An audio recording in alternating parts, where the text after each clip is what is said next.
La femme s'apprête à défiler pendant un mois. Les 4 capitales de la mode vont ainsi dérouler tapis rouge et kilomètres de podium pour accueillir les nouvelles créations pour l'automne-hiver prochain.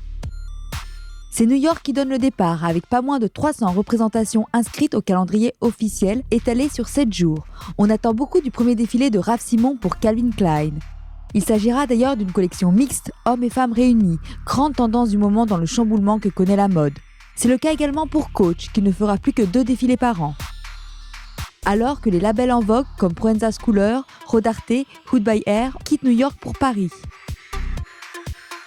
Pourtant, Zadig & Voltaire, la marque française rock, célèbre ses 20 ans en défilant en plein cœur de Manhattan, dans le quartier branché de Chelsea, tout en proposant à l'issue de son show des pièces disponibles de suite en magasin. Autre surprise, Philippe Plein, qui vient conquérir le marché américain avec sa mode show-off et son défilé spectacle. Contrairement aux autres villes, la Fashion Week de Londres apparaît presque plus stable, avec tous les créateurs en vogue habituels présents, de Marika Transu à Jonathan Anderson.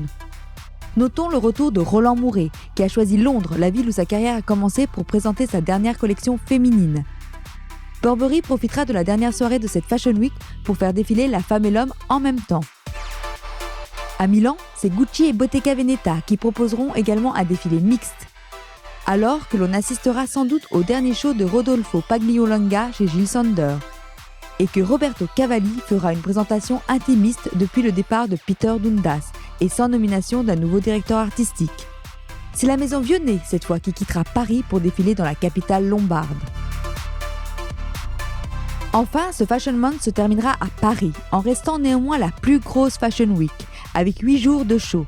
Et le défilé de la maison Louis Vuitton en clôture le 7 mars.